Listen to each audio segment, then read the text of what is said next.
Elhamdülillahi Rabbil alemin. Vessalatu vesselamu ala Rasulih Muhammed ve ala alihi ve sahbihi ecma'in. İnşallah Umdatul Ahkam kitabının sabak улантабыз. Бүгін Ораза китебин баштайбыз. Автор айтып жатат Китабы Сиям. Ораза китеби.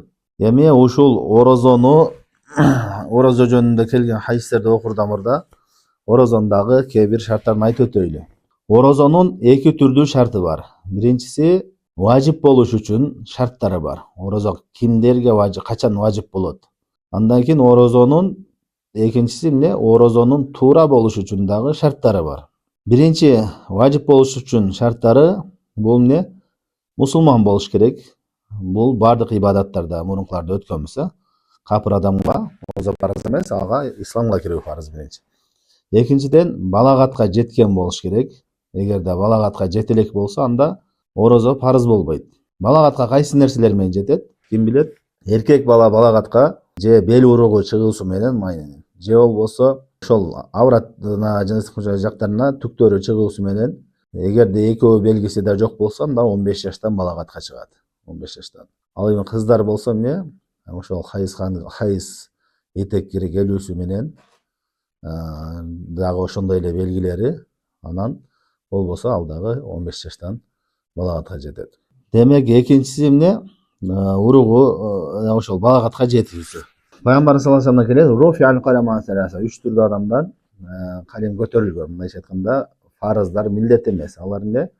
Ошо кичинекей бала бирөөсү балагатка жеткенге чейин деп айтат. Үчүнчү шарты болсо аль кудра аля сиям. Ораза кармоого кудрет болуусу. Аллах Таала Куранда айтат: "Фаман кана минкум маридан ау аля сафарин фаиддату мин айямин уkhar." Силерден кайсы бириңер оорукчан болсо же сапарда болгон болсо, башка күндөрү казасын кармаса болот деди. Демек, ораза кармаганга кудрети болуш керек. Эми кудрети жок адамдар, кайсы адамдар десе, оорукчан адамдар.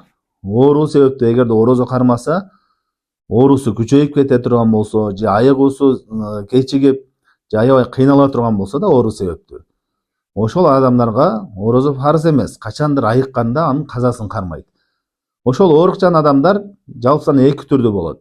Биринчиси оорусу айыгуусуна үмүт болгон оорулар. Канчадыр бир убакыт дарылангандан кийин айыгат. Алар эмне? Ошо айыкканда казасын кармайт. Экинчи түрү болсо оорусунан, айыгуусунан үмүт жок болгон оорулар бар да, кээ бир айыкпас оорулар деген, сахар оорусу сыяктуу. Эгерде аларга ошондой ораза аябай кыйын оор болсо, алар эмне? Аларга важип болбойт, алар ар бир күнүнө бирден кедей тойгозот. Ошондой эле өтө картайып, улгайып калган кишилер, аялдар, эркектер болсун, жашы улгайып калган болсо, аларга дагы ошо карлыктын айынан аябай кыйналса, кармай албаса, алар дагы үзүрлүү болот. Аларга дагы эмне? Ошондой кедейлерди тойгозгот. Үчүнчүсү боюнда бар аялдар, же болбосо бала эмизген аялдар. Бала эмизген же боюнда бар аялдар болсо, алар дагы кудрети жок да, ораза кармаганга кудрети жок. Эмизгенде курсак ачат, же болбосо боюнда бар болгондо да курсак ачат. Алар кааласа, ошол баласы сүттөн чыккандан кийин казасын кармаса болот, же төрөп ошо баласын сүттөн чыгаргандан казасын кармаса болот. Кааласа, ошол казасын кармабай эле ар бир күнүнө бирден кедей тойгозуп коет. 30 күнгө бирден кедей. Анын ченеми канча? 750 грамм муд деп коет. 750 грамм тамак. Ар бир күнүнө 750 граммдан күрүч берсе болот, 750 граммдан ун берсе болот.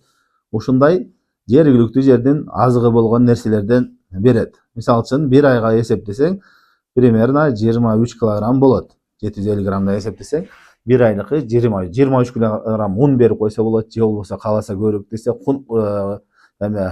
күрүч берсе болот. Ошол сыяктуу нерселерден тойгозуп коет, ошону менен ал оразадан кутулат. Кээ бир аялдар эмне? Жылдап да анда казасы көбөйүп кетиши мүмкүн да, анткени жылдап кармай албайт. Мисалы үчүн быйыл боюнда болуп кармай алган болсо, эмки жылы ал эмизет, 1 жашарга чыга элек. Анан ал 1 жыл эмиздиргенден кийин кээ биркилер эмне? Баласыны толук эмизип бүтө эле кайра боюнда болуп калат. Ошондой болуп 3-4 жыл өтүп кетет да. Ошол себептен аялдарга эң жеңил ушул Аллах алам алымдардын туурара коюу. Анткени кээ биркилер казасын да кармайт, эме да берет деп айткандар бар. Туурара коюу ушул Абдулла ибн Аббас радыйаллаху анху ушундай фатва келет. Эми бул маселелердин баардыгы бул китепке кошумча эметип атабыз, анткени бул китепте хадистер эле келген, ал хадистерде кыска маселелер. Андан кийин улгайган кишилер дагы ошентет. Эгерде картайып калып аябай улгайып кыйналса кармай албай, алар дагы ошондой бир күн бирден кедей тойго алышат. Төртүнчү шарты болсо акыл эси ордунда болуш керек. Эгерде акыл эси ордунда эмес, жана жинди деп коет, аларга орозо парыз эмес. Бул шарттары алымдардын арасында талашсыз ижма болгон маселелерден Ибн Муфлих деген алым эскерет. Бешинчи шарты болсо муким болуусу. Муким дегени сапарда, мусапир эмес, сапарда эмес, бир жерде туруктуу адам болуш керек. Мусапир адам үчүн дагы сапарда жүргөн учурунда орозо парыз эмес, важип эмес. Түшүнүктүбү? Бул да алымдардын арасында талашсыз болгон маселелерден. Демек, ушул 5 түрдүү адамдарга ушу 5 шарты менен важип болот. Анан эми орозонун туура болушу үчүн дагы кээ бир шарттары бар. Орозонун туура, сиххаты сиям дейт, туура болуш үчүн. Ал үчүн тамиз болуш керек, кошумча. Тамиз деген бала ниет кыла ала турган деңгээлде акыл эске кирип калуусу. Балагатка жете элек бала бар, мисалы үчүн 5-6 жашардагы бала орозо кармаса, ага орозо фарыз эмес, бирок орозо кармаса орозосу туура эмес. Ал эми 9-10го чыгып калган бала, ал сөздү түшүнүп, акыл эси бар, ниет кыла алат. Ага орозо фарыз эмес, бирок орозо кармаса анын орозосу туура болот, нафил орозо болуп кете берет. Жарактуу болот. Экөөнүн айырмасы бар да. Демек, орозо туура болуш үчүн тамиз керек. Тамиз деген көп сабактарда айттык, ошол сөздү түшүнүп, өзү акыл жүгүртүп, ниет кылып, ошо ниеттин экенин түшүнө турган деңгээлде болуп калыш керек. Андан кийин орозо туура болуш үчүн дагы шарттарынан ниет дагы орозонун шарттарынан. Мындайча айтканда, ошо парыз орозону кармап атам деген ниет болуш керек. Андан кийин шарттарынан дагы эмне? Аял киши хайыз учурунда же нифас учурунда болбош керек. Хайыз деген эмне? Ай сайын келе турган кана. Ошол кезде ал орозо кармаса орозосу жараксыз болот. Ал эмне? Казасын кармаш керек. Же болбосо төрөттөн кийинки кан болсо, ал дагы эмне? Орозосу жараксыз болот. Ушул орозонун негизги шарттары. Эми хадистерди окуп баштайбыз. Бул орозо жөнүндө келген хадистерди. Birinci hadis an Abi Hurayra radıyallahu anhu qala Rasulullah sallallahu aleyhi ve sellem la tuqaddimu Ramazan bi savmi yawmin aw yawmayn illa rajulan kana yasumu sawman falyasumhu la taqaddamu asluhu la tataqaddamu. Abu Hurayra radıyallahu anh rivayet kılıp atат. Peygamber sallallahu aleyhi ve sellem aytты. Sizler orozonun aldından bir gün 2 gün murda orozo karmabagıla dedi.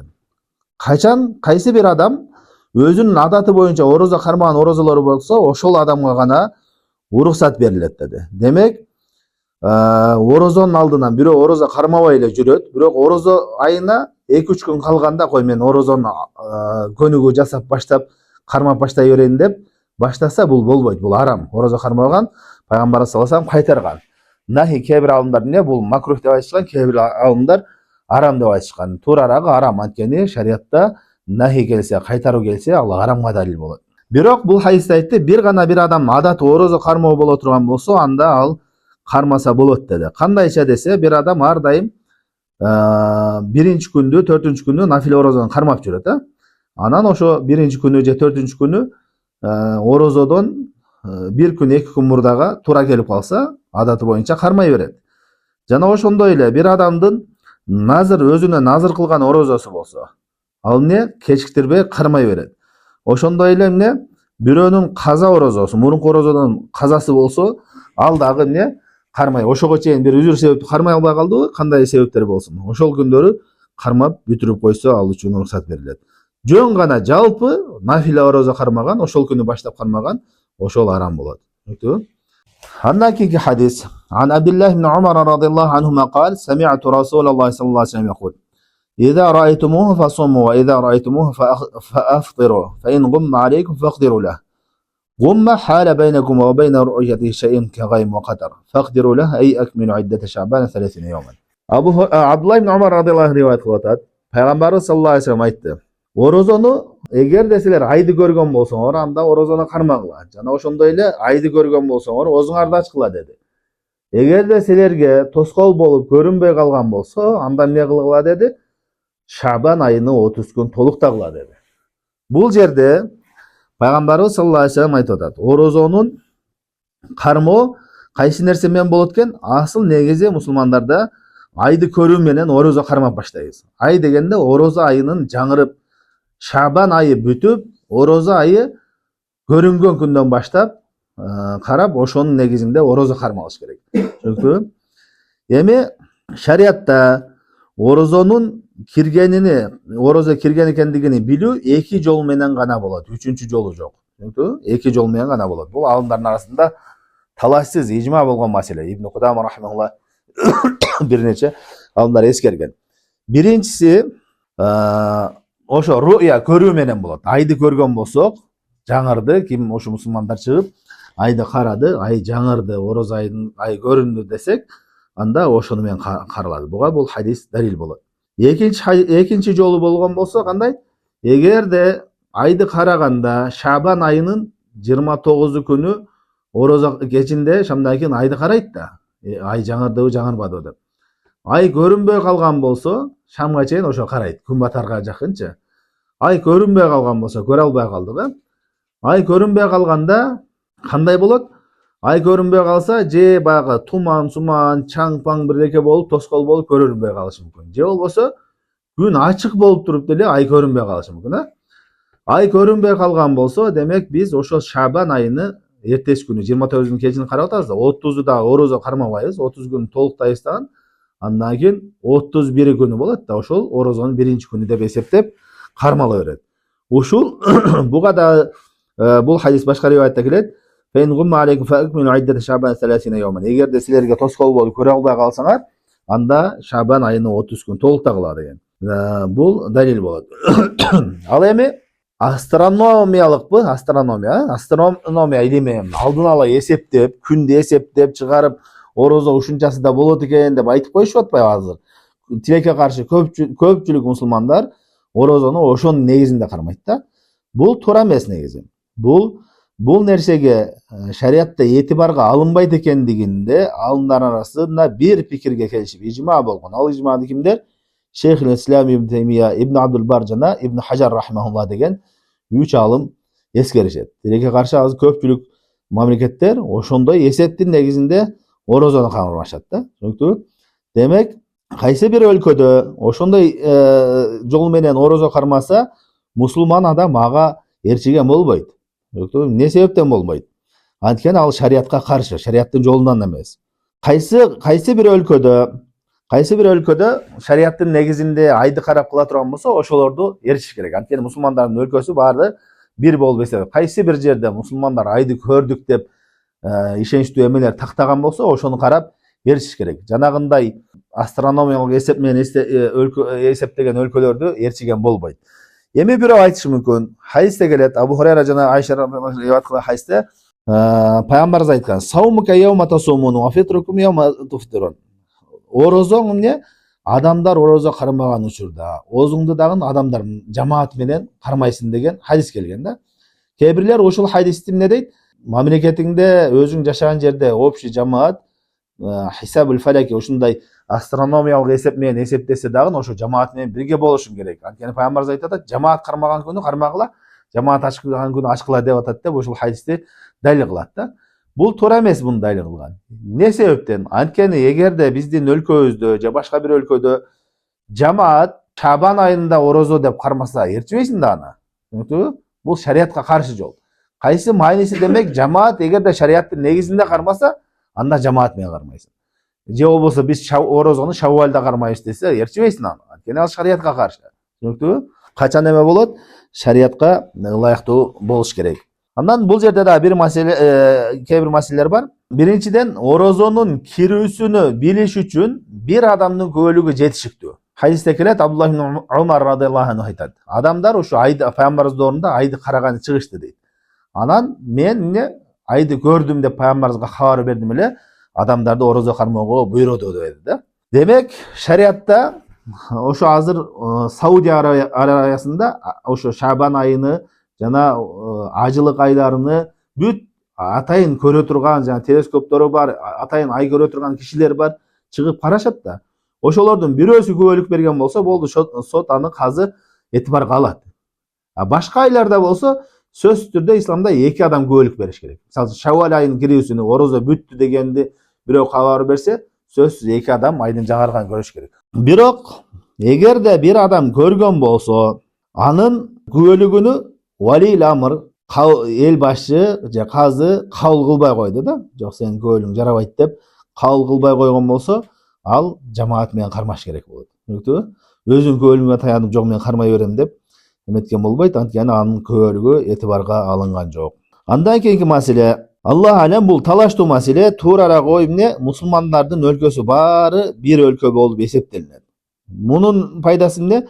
Кайсы бир мусулман өлкөдө ошол шариаттын негизинде ай каралып көрүнгөн болсо, болду, ошону ээрчиге берилет. Түшүнүктүбү? Ар бир мусулман өлкөсү өзүнчө каралса шарт эмес. Кайсы бир өлкөдө шариаттын негизинде каралган болсо, анда ошону карай берет.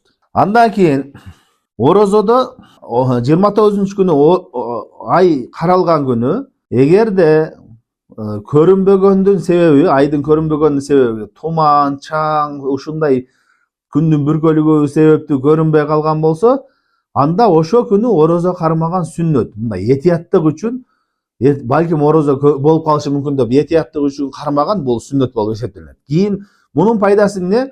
Кийин орозо чыкканда билинет да, орозонун аягында ошол орозо экен же орозо эмес экени билинет да.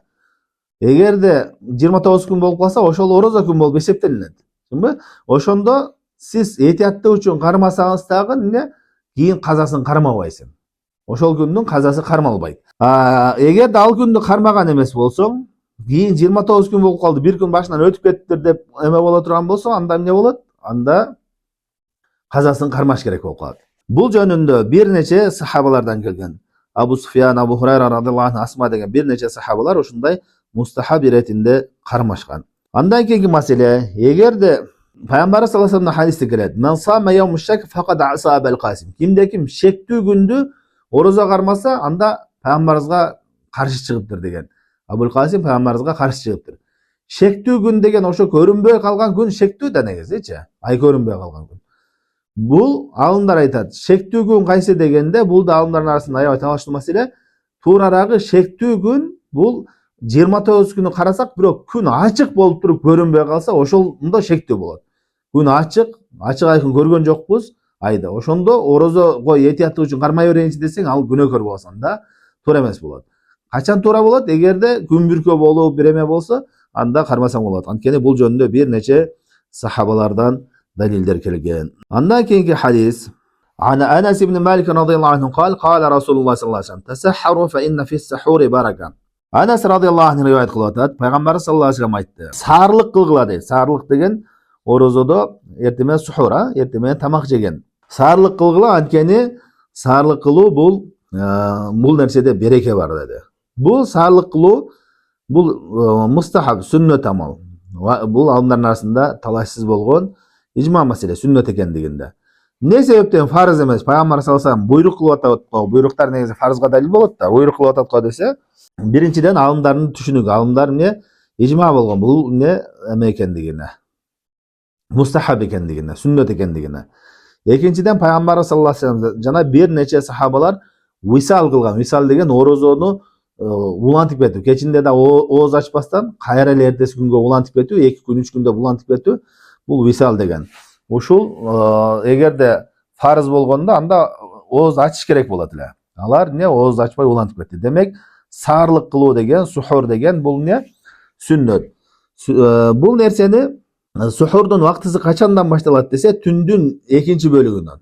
Түндүн жарымынан кийинки сухурдун, саарлыктын вактысы башталат. Бул нерседе пайгамбар саллаллаху алейхи береке бар деди. Береке деген пайгамбарыбыздын сүннөтүн ээрчүүдө, адамдын денесин күчөйтүүдө, кубаттоодо ушул сыяктуу маанилерди айтышат. Демек, мунун саарлыктын берекеси биринчиден пайгамбар сүннөтүн ээрчип атабыз. Экинчиден эмне? Денеңе дагы күч кубат болот деп айтышат. Андан кийинки көрдүңүздөр, бул хадис китептери менен фикх китептин айырмасын көрүп атасыздарбы? Фикх китепти окугаңызда ар бир маселелер бири-бирине байланыштуу катар ирет менен кетет да. Мунда ушул келген хадистерди гана окуйсуң. Ошого байланыштуу. Азыр бир-эки башында орозонун кантип берүүсүнү эмени баяндады дагы, эми дароо эле саарлык маселелерине өтүп кетти. Көптөгөн эмелер калып кетет да хадис китептеринде. Андан кийин хадис: Ан Анас ибн Малик ан Зейд ибн Сабит радыйаллаху анху кал. Эки сахаба rivayet kılıp atat. Anas ibn Malik jana Zayd ibn Sabit деген. Tasahharna ma Rasulullah sallallahu aleyhi ve sellem. Peygamberimiz sallallahu aleyhi ve sellem menen biz ne suhur sarılık kıldık çoğu dedi. Summa qama ila salah. Andan keyin sarılık kılıp бүтүп эле намазга бамдыкка турду dedi. Namazga turdu. Qala Anasun. Anas radıyallahu anh ayıp atat. Qultu li Zayd. Men Zayd'den suradım. Kem kana beynel azani ve sahur. Peygamberimiz sallallahu aleyhi ve sellem suradım. Oşo peygamberimizden sarılık kılgan vaktisi menen azandın aralığında kançalık vakt var ele degende al aytты qala qadru 50 aya. 50 ayat okugançalık vakt var ele dedi. Bul degen аябай аз вакыт. Мындайча айтканда бул хадис эмнеге алып келди? Ошол сарылыкты кечиктирип кылган сүннөт экендигине. Кечиктирип дегенде вактысы чыйып кеткенге чейин эмес. Эң акыркы вактыларында кылган бул сүннөт экендигине. Ошол жакшы. Пайгамбар саллаллаху алейхи ва саллям сарылык кылып бүттү, андан кийин бир аз вакыттан кийин эле азан айтты. Ошол кечиктирген ушундай сүннөт. Андан кийинки хадисте ан Айша ва Умми Салама радhiyallahu anhuma anna Rasulullah sallallahu aleyhi ve sellem kana yudrikuhu al-fajr wa huwa junubun min ahlihi thumma yaghtasilu ve yasum. Ayşe nevjana Ummu Salama radhiyallahu anhuma aytып атат. Peygamber sallallahu aleyhi ve sellem keçinde bamdatgacha уктаганда кээде ошо үй бүлөсүнө кошулуп жунуп абалда ойгончу dedi. Андан кийин жунуп болуп туруп эле кайра жуунуп орозо кармап кете берчи dedi да. Демек орозо кармаш үчүн сөзсүз түрдө гусулдан жуунуш шарт эмес деген майын айтып атат. Бул жерде эмне? Жунуп болуп калган болсоң, мен жунуп болуп калдым, кээде жунуп болуп уктап калды, бамдаттын убактысы келип калды, сухур сарылык кыла албай калдың. Бамдаттын убактысы келип калыптыр, сарылыктын убактысы өтүп кетиптир. Мен жунуп бойдон ошол сарылык кыла турган убакта, ниет кыла турган убакта кыла албай калдым. Анда орозо кармабайынбы дегендер чыгышы мүмкүн да суроо. Жок, сразу дароо орозону улантып кете бересиң. Жуунуп намазды окуй бересиң да. Ошол сыяктуу эле хайз келген аял болсо, этекири келген аял болсо, таңгамал бамдаттан мурда, ошо фажырдын убактысы кире электен мурда ал хайзды токтоду да. Бирок жуунганга жетише элек. Жуунганга жетишкенге чейин намаздын убактысы кирип калган болсо, андан эмне ал орозосун уланта берет. Себеби жана орозонун убактысы киргенге чейин, фажыр киргенге чейин жуунуп калыш керек деген шарт эмес. Түшүндүңбү? Кийинки хадис ан Аби Хурайра радhiyallahu anhu анин Наби саллаллаху алейхи ва саллям. Абу Хурайра радhiyallahu anhu риваят кылып атат. Пайгамбар саллаллаху алейхи ва саллям айтты: "Мен насия ва хуа саим, фа акала ау шариба фальютимма саумаху, фа иннама ат'амаху Аллаху ва сақаху." Кимде ким унуткан абалда, ороз абалында унутуп тамак жеп алган болсо, же суусундук ичип алган болсо, анда орозосун уланта берсин, анткени аны Аллах Таала тамактандырыптыр жана суусундугун ичириптир дейт да. Аллах Таала ага ошондой бериптир деди. Демек, кимде ким орозону бузуучу бир амалды кылып алган болсо, ал үзүрлүү болот. Билбей, унуткан абалда кылып алган болсо. Бул чынында бардык эмелерге тиешелүү, бардык орозону бузуучу амалдарга. Жада калса, аялга кошулууга дагы. Эгерде орозо экендигин унутуп калып кылып алган болсо, ал эмне кайра орозосун уланта берет. Ушу бардык нерсеге тиешелүү экендигине алымдардан Хасан аль-Басри рахималлах, Мужахид деген эки табийинден келет. Жана бул имам Шафии рахималлахтын ою ушундай. Себеби кээ бир алымдар үзүр башка эмелерде берет, кээ бир жанагындай аялга кошулгандыгында үзүр беришпейт да. Туура ара кой эмне ошол. Андан кийинки хадис ан Аби Хурайра радhiyallahu anhu قال بينما نحن جلوس عند النبي صلى الله عليه وسلم إذ جاءه رجل فقال يا رسول الله هلك. Абу Хурайра айтып атат, биз күндөрдүн биринде пайгамбар саллаллаху алейхи ва саллям жанында отурсак, ага бир киши келди дейт. Келип, "О Аллахтын элчиси, мен куурадым, өлдүм, куурадым" деп айтты. Пайгамбарыбыз айтты: "Кала ма ахлакак, сени куураткан нерсе эмне болду?" dedi. Кала вaqa'tu ala imrati wa ana saimun. Мен орозо учурда аялыма кошулуп алдым dedi. Wa fi riwayatin asabtu ahli fi Ramazan. Башка бир риваятта ошо аялым менен кошулдум, орозо күнүндө кошулуп алдым деп айтты, орозонун күнүндө. Faqala Rasulullah sallallahu aleyhi ve sellem. Peygamber azaga aytты: "Hal tajidu raqabata tu'tiquha?" Sen azat kıla turgan kulun var mı dedi. Bir kulu azat kıla alasın mı dedi. Kale la, yok mende kulum yok dedi. Kale fe hel testati an tasuma şehrayn mutatabi'in? Sen 2 ay katarından 60 gün oroza karmay alasın mı dedi. Kale la, yok. Başka bir rivayete gelet, men oşolun karmay albay uşunday bolup atam depçi. Kale fe hel tajidu it'ama 60 miskine? 60 kereydi toy alasın mı dedi. Жоқ, той кыла албайм dedi. Кал ла. قال فمكث النبي صلى الله عليه وسلم فبين نحن على ذلك أوتي النبي صلى الله عليه وسلم بعرق فيه تمر. Ошентип эле анан ошону сурап пайгамбарыбыз менен отурсак, бирөө пайгамбарыбызга бир ириште курма алып келди dedi да. Пайгамбарыбыз айтты: "Кала айна саил?" Жана сураган киши кана деп сурады. Кала ана, жана киши мен десе, "Кала хуз хаза фатасаддак бихи." Пайгамбарыбыз айтты: "Мо курманы алып садака кылып кой" dedi. Факала раджул, жана киши айтты: "Аля афкара минни я Расулаллах." О Аллахтын элчиси, менден да кедейирээк адамга садака кылайынбы dedi. Кедей эчтеке жок. Дагы аялга кошулуп койду. فوالله ما بين لابتيها يريد الحرتين أهل بيت أفقر من أهل بيتي. Аллах кантип жеп айтам, о эки таштын ортосунда деп Мединанын бир ченем жерин айтып атат. Ушунун ортосунда менден кедейирээк киши жок dedi. Ошенткенде фадахика Расулуллах саллаллаху алейхи вассалам хатта бадат аньябуху. Пайгамбарыбыз саллаллаху алейхи вассалам манда каткырып күлдү дейт. Тиштери көрүнгөнгө чейин каткырып күлдү дагы. Сумма кала ат'имху ахлак. Не сен өзүң үй бүлөгүңгө бер тамак жедирип кой, ошо тамак менен dedi. Бул жерде бул хадистен максат булагын алып келгени каффара мугаллаза дейт. Ошо орозодо аялга кошулгандын жазасы, орозо учурунда аялга кошулгандын жазасы каффаратын не экендигине баяндап атат. Демек, кимде ким орозо учурунда аялына кошулган болсо, ал биринчи кул азат кылыш керек тартиби менен. Эгерде кул жок болсо ал 60 күн орозо кармаш керек катарынан. Эгерде аны да кыла албаса, анда эмне кылыш керек? 60 кедейди тойгозуш керек. Бирок fa illam yastati колунан келбесе дегенден максат бул жерде жөн эле бир аз кыйналып калуусу эмес. Оору себептүү аябай мындай шариятта үзүр боло тургандай машакка, мындайча айтканда, оору же болбосо жана 60 кедейге такыр акчасы жок кедей, эчтекеси жок койгозу. 60 күн орозо кармайын десе, ал оорулуу, аны эмете албайт. Жөн эле 60 күн орозо кармаш кыйын да, кой мен 60 кедей тойгозуп коеюн деп өтүп кеткен болбойт. Негизи ошону кармаш керек. Орозонун кадимки орозонун кыйынчылыгы болсо, ал үзүр эмес да. Мисалы үчүн орозонун баарынын эле кыйынчылыгы бар да, кечке суу сайсың, чарчайсың, кыйналасың да. Ошол кыйынчылыктын себебинен мен кыла албайм деген болбойт. Биринчи 60 күн орозону ошондой кыйын болсо да кармаш керек. Башка орозодо үзүр боло турган, орозону таштоого үзүр боло турган үзүрлөрү болсо, ошондо таштап 60 кедей тойгозсо болот. Түшүндүңбү? Эгерде андан кийин маселе бул орозодо ошо 60 күн орозо кармоо же кул азат кылуу деген бир гана туура ой боюнча бир гана эмеге тиешелүү. Аялга кошулууга гана тиешелүү. Башка эмелер болсо, башка нерселер менен ачып алган болсо, тамак жеп алды, чыдабай кетип, суу ичип алды, анда ал мындай 60 күн кармап же кафарасы мындай болбойт. Бул ошо орозодо аялына кошулганга гана тиешелүү. Бул имам Ахмад рахималлахтын жана имам Шафи рахималлахтын ою ушундай.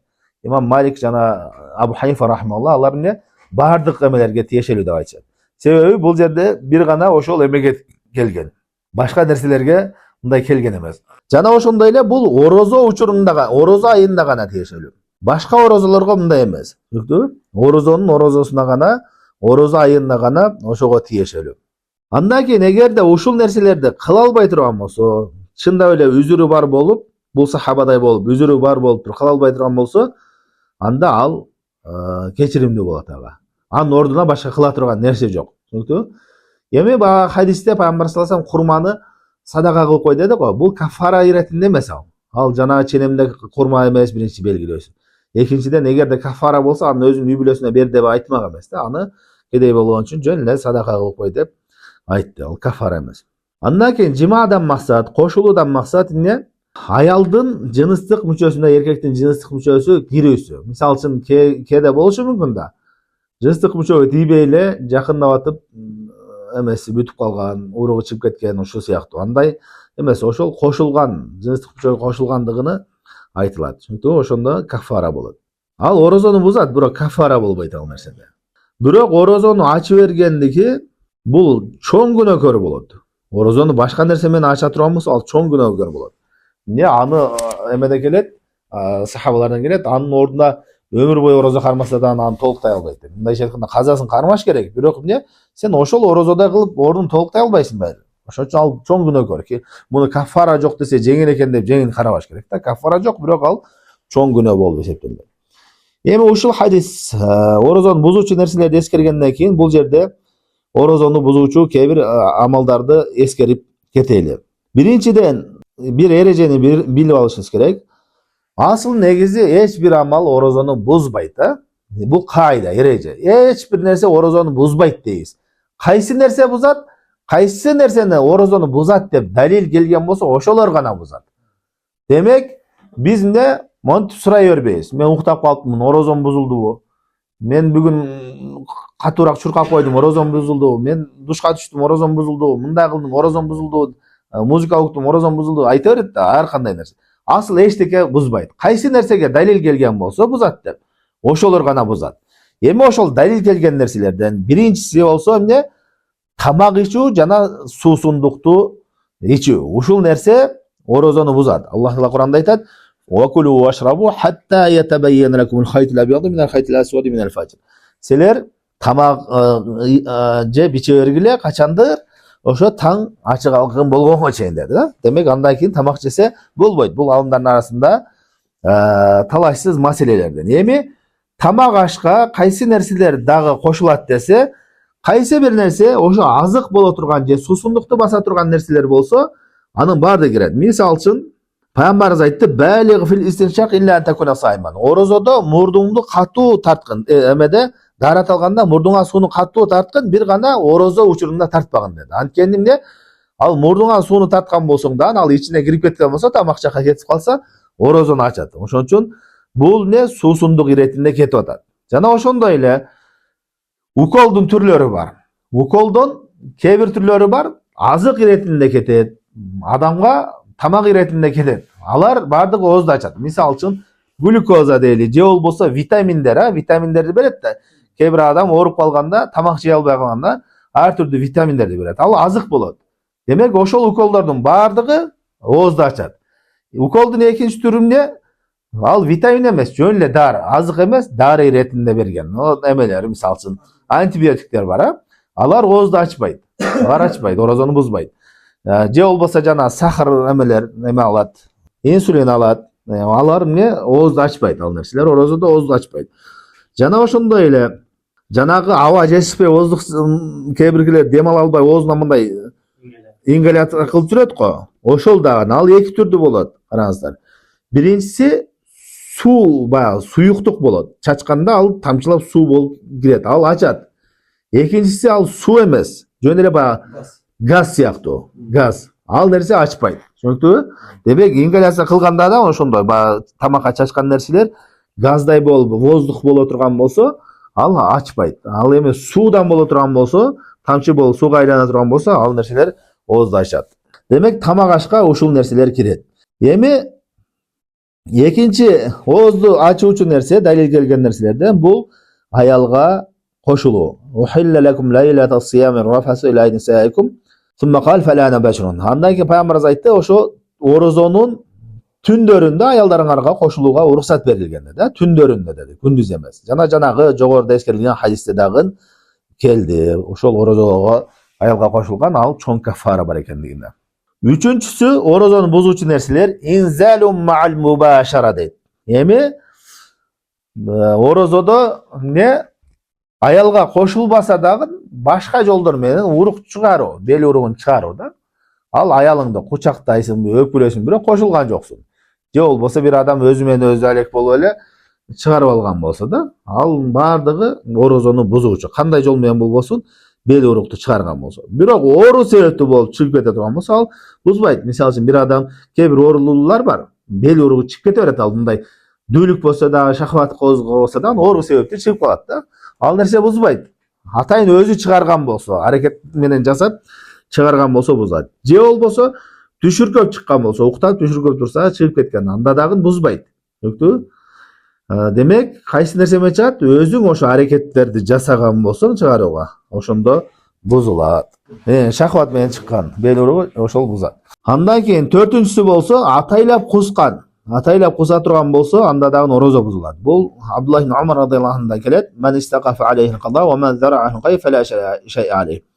Кимде ким атайлап кускан болсо, ал казасын кармаш керек. Ким өзүн кармай албай кускан болсо, анда эмне? Ал эчтеке болбойт деп айтты. Демек, атайлап кускан бул орозону буза турган маселелерден.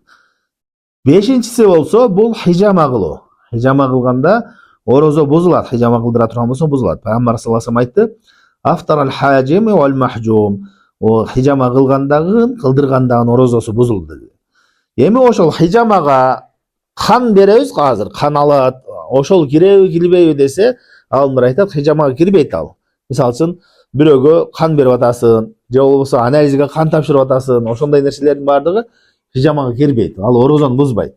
Бирок хижама сыяктуу арабчада эме деп коет, шафт деп коет, мисалы үчүн жандай филип кесип же сайып бирдеке менен арам кандарды чыгарат го.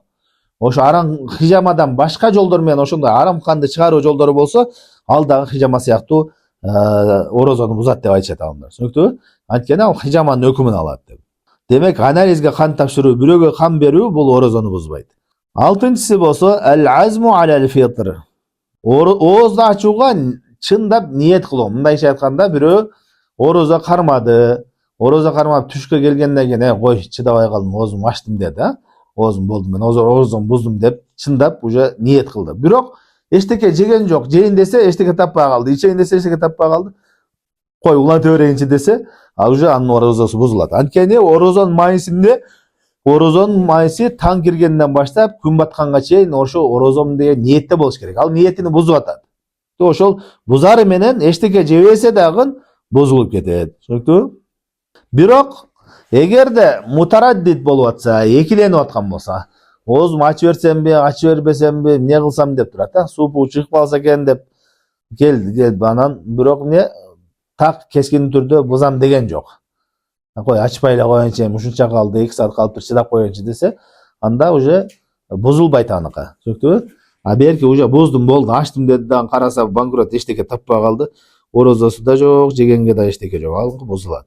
Жетинчиси болсо, бул Алла сактасын, бул динден чыгып кетүү. Капырлык амал кылып динден чыгып кеткен болсо, анын орозосу бузулат. Анткени капырлык менен баардык амалдар бузулат. 8-инчиси болсо, бул аялдардын этек келүүсү же нифас келүүсү, бул дагы орозону бузат. Айша радhiyallahu анхадан келет. Бирөө сурады, биз неге орозону намаздын хайыз учурунда намаздын казасыны окубайбыз, орозонун казасын кармайбыз деп сураганда, Айша айтат: "Ахаруриятин анти, сен хаварижсиңби?" дейт. Анткени хавариштер ушундай болгон. Аят хадистерге мындай неге деп суроо беришипчи. Мындай негизи шариатта Ахлүсүннат жамааттын жолунда буйрук келди, дароо моюнсунуп баш ийиш керек да. Ушундай экен деп. Анан пайгамбар Айша айтты: "Биз пайгамбар саллаллаху алейхи вассалам кезинде хайыз болот элек, ал ушундай буйруду. Бизне орозонун казасын кармоого жана намаздын казасын окубага буйруду" деди. Демек, хайыз учурундагы намаздар окулбайт, орозолор кармалат. Бул эми кийинки бөлүмгө өтүп атат. Ошонун орозонун негизги маселелери. Уланта берели. Кийинки айтат: "Бабу саумы фис сафари ва гайрихи." Эми сапарда орозо кармоо. Сапар сыяктуу ошондой эмелерде орозо кармоо деди. Мунун өкүмү жөнүндө. عن عائشة رضي الله عنها أن حمزة ابن عمرو الأسلمي قال للنبي صلى الله عليه وسلم: أصوم في السفر وكان كثير الصيام فقال إن شئت فصم وإن شئت فأفطر. Пайгамбар sallallohu alayhi vasallamga Hamza ibn Amr al-Aslami деген сахаба айтты. Мен сапарда орозо кармасам болобу деп сурады. Ал көп сапар кылчу деди. Пайгамбар айтты: "Кааласаң карма, кааласаң не кармабай эле кой" деди. Кааласаң оозуңду ачып ал деди. Бул жерде сапарда орозо кармоо жөнүндө алымдар эки сүрөттү эскерет. Биринчиси, бир адам муким болуп турат, сапарга чыга элек. Ал орозо кармады, эртең менен орозо ниет кылды. Орозо болуп, андан кийин сапарга чыгып кетти. Бир адам болсо эмне? Орозо сапарда жүрүп орозого ниет кылды. Сапарда жүрүп орозого ниет кылды. Ушул экөөнүн өзүнчө өкүмдөрү бар, экөөнүн айырмасы бар. Эми биринчиден алымдардын арасында ижма бар. Кимде ким сапарда болгон болсо, ал оозун ачса боло берет. Сапарда жүргөн болсо, орозо кармабаса боло берет. Бул талашсыз маселе. Ага уруксат берилген. Аятта келди, жана ошондой эле хадисте, бул хадисте да келди. Демек, мусафир адам орозо кармабай койсо боло берет, Бирок казасын кармайт кийин. Бирок алардын арасында талаш бар. Кайсынысы жакшы? Орозо кармаганы жакшыбы сапарда, же болбосо оозун ачканы жакшыбы деп. Эми кимде ким сапарда жүрүп, орозого ниет кылган болсо, орозон баштаган болсо, ал орозо кармаганы жакшыраак сапарда болсо. Бул эмне? Абу Ханифа рахмалла, Имам Малик жана Имам Шафи рахмалла үч мазхабтын жумхурдун ою ушундай.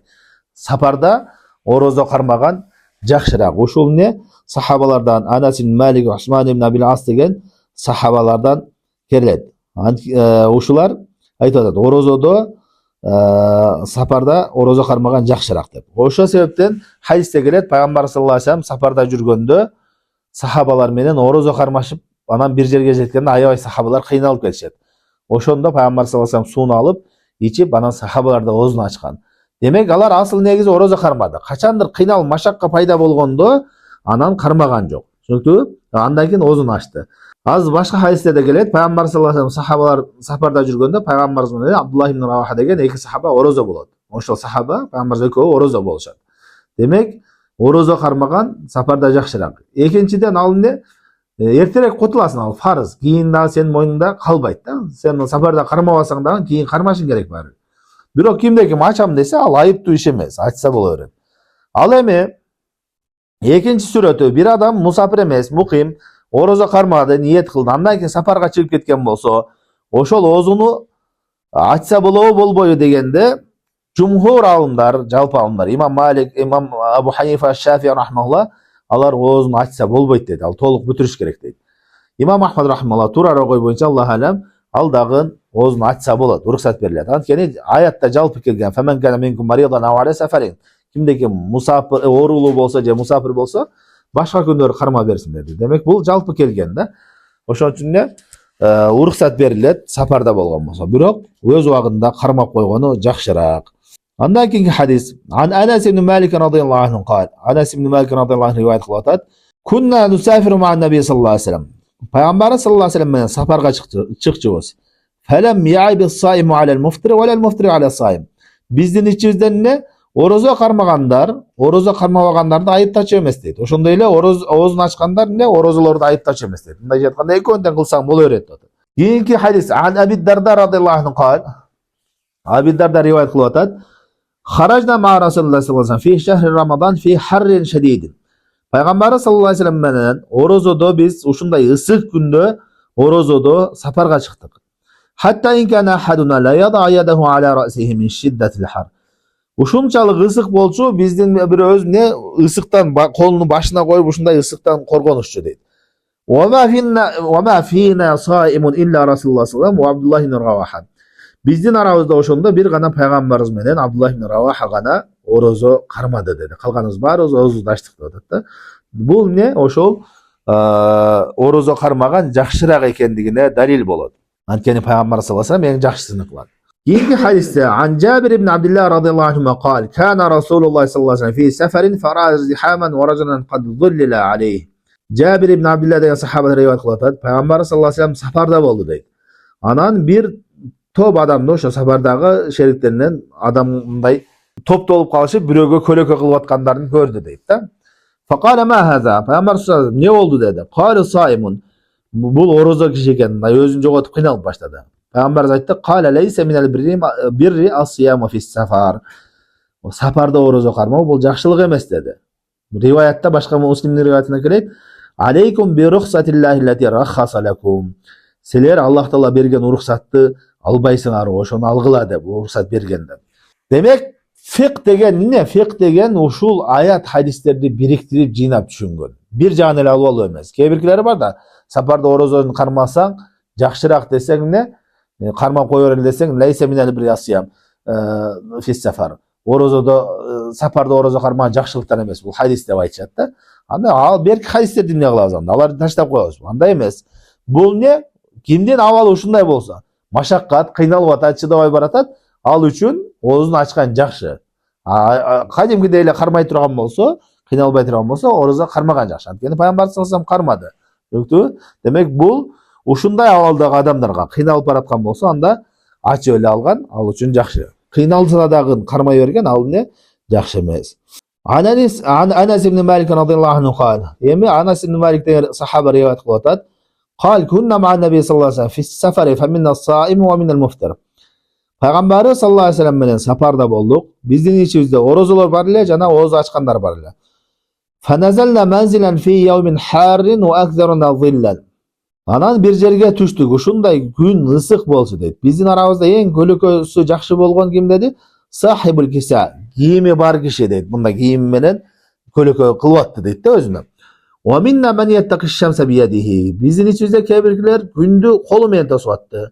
Ар кандай эме кылып күндөн сактанышып атты. Ысык болчу дейт да. Qala fasaqata as-sawam wa qama al-muftiruna fadarabu al-abniya wa saqaw ar-rakab. Андан васакау рикаб. Орозо кармаган адамдар алсырап отуруп калышты. Анан оозун ачкан кишилерге палаткаларды курушуп, чатырларды тигишип, төмөлөрдү сугарышып, кызматты кылышты да, мындай жеткенде кызматты ошолор кылды. Факала Расулуллах саллаллаху алейхи ва саллям: "Захава al-muftirun al-yawma bil-ajr." Бүгүнкү күндө орозо кармабаган адамдар эмне соопту алып кетти деди. Соопту алып кетти деди. Бул жерде орозо кармабагандык үчүн сооп алып кетип аткан жок, алар эмне кызмат менен соопту алып кетти деп атат. Түшүнүктүбү? Демек бул жерде эмне сапарда орозо кармабаган жакшыраак экен деген мааниде эмес. Ал эмне кызмат кылган үчүн алар сооп алып кетти.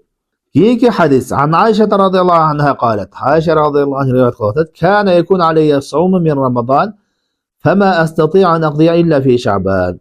Мага ушу Рамазан айында казаларым болуп калат дейт да.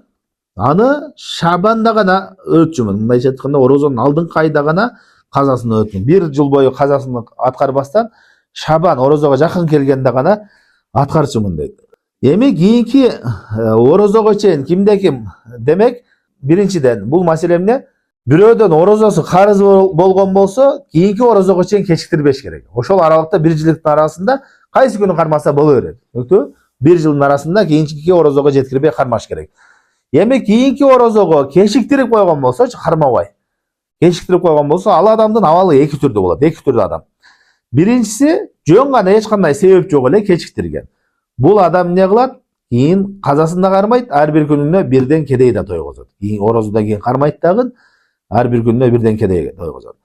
Ал эми экинчи абалы болгон болсо, ал бир үзүрлүү болуп туруп, себептер аркылуу кармай албай калган болсо, ал жөн гана кийин казасын кармайт. Түшүнүктүбү?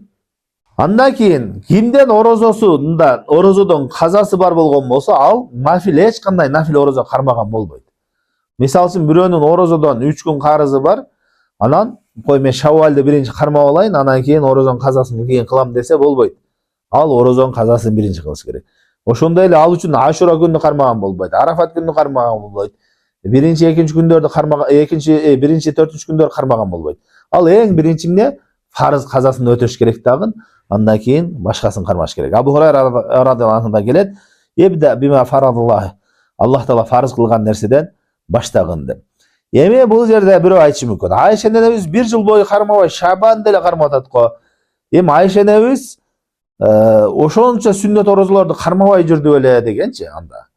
Бул ооба кармабай жүргөн болчу. Анткени башка риwayatта келет, пайгамбарыбыз саллаллаху алейхи ва саллям үчүн кармай алчу эмесмин деп атат. Үзүрлүү болуп атат ал. Түшүнүктүбү? Андан кийин Айша энебиз фарыздын фазилети нафилге караганда чоңураак да. Айша энебиз факih, ал динди жакшы түшүнөт.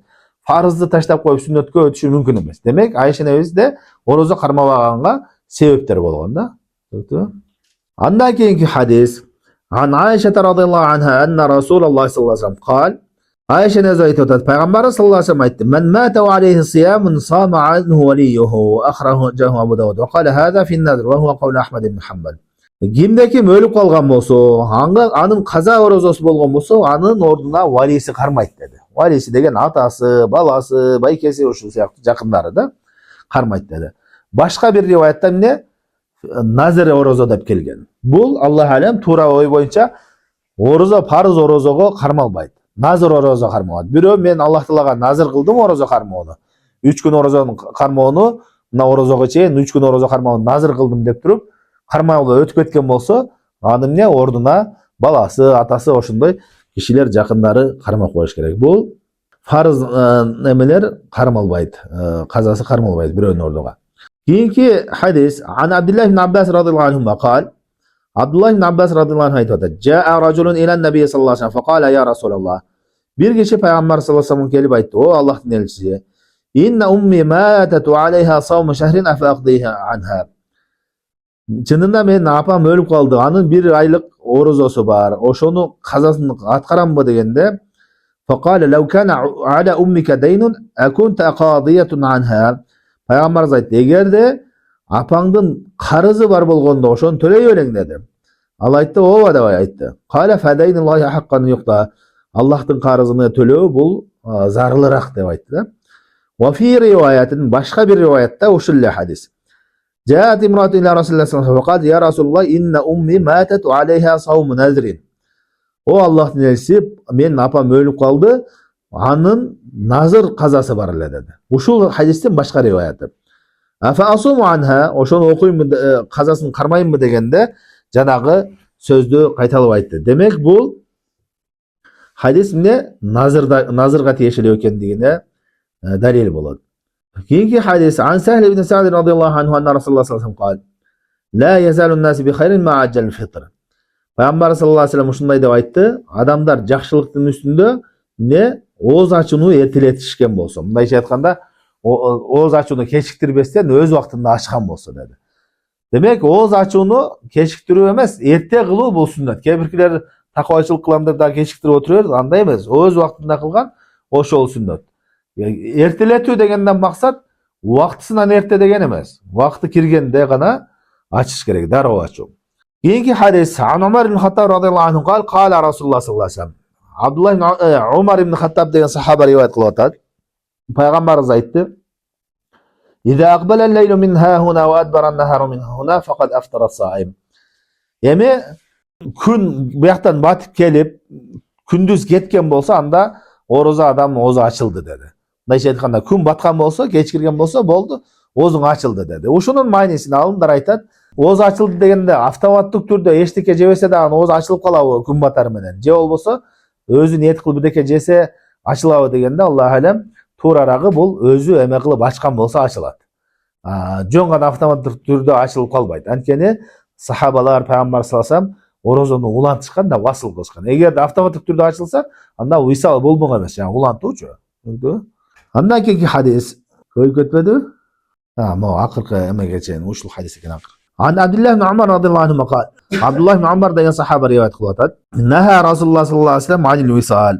Payg'ambarimiz sallallohu alayhi vasallam wisaldan qaytardi. Wisal degan o'sha ulantuv, 2-3 kun 4 kun ulantib ketdi. Qalu innaka tuwasil. Vallohning elchisi sen o'zing o'shani qilyapsan dedi. Qala inni lastu ka hayatikum inni ut'amu wa usqa. Men sizler siyahtı emas. Meni Allah Taala tamaqtandırıp suundum kandırıp turat dedi. Visal degen oşo namaz orozonu biri-birine ulantıp kılıyor. Ve li Muslimin an Sa'id ibn Khudr radıyallahu anh. Başka hadiste Müslim rivayetinde kelet dedi. Fayyukum arada an yuvasila falyuvasil ila sahari. Eğer de oşonda ile ulantığını kalasalar anda suhurga çeyin gana ulantıla dedi. Bu hadiste meni tamaqtandırıp turat degen bu manavi Allah Taala ne күч кубат берип турат Пайгамбар саллаллаху алейхи вассаламга. Мындай чындап тамактандырат деген майнеде эмес. Эми ошол висалдын өкүмү кандай дегенде, алымдар талаш бар. Ошол висал улантаса болобу болбойбу дегенде, кимдин колуна туурара кой Аллах алам, кимдин колуна келген болсо улантса болот, бул сүннөт. Бул эмне Абдулlah ibn Zubayr радыйаллаху анхудан келет, ал 16 күн, 14 күн ушундай уланткан дейт орозону. 14 күн эчтеке жеп ичпей. Ал эми Пайгамбар жоқ қатарынан ким қолынан келсе қой. Ал эми Пайгамбарыбыз саллаллаху алейхи вассалам кайтарган эмне? Муну алымдар кандай түшүндүрүшөт? Бул кимге кыйын болуп калса. Мисалы үчүн висалы кылып туруп, алсырап башка ибадаттар кыла албай жатып калса, анда алар үчүн болбойт. Ким кыйналбаса, кудурети жетсе, машакка болбосо, анда кылса ал сүннөт, башка ибадаттардан тыйбай турган болсо. Ал эми эмеге чейин кылса анда жакшы. Эгерде анда да алсырап калам десе, анда сухурга чейин, Пайгамбар айткандай, сухурга чейин гана кылуу. Саллаллаху алейхи ва алейхи халқи Мухаммад ва аля алейхи ва сахби ажмаин. Иншаллах калганын кийинки эмеде улантабыз.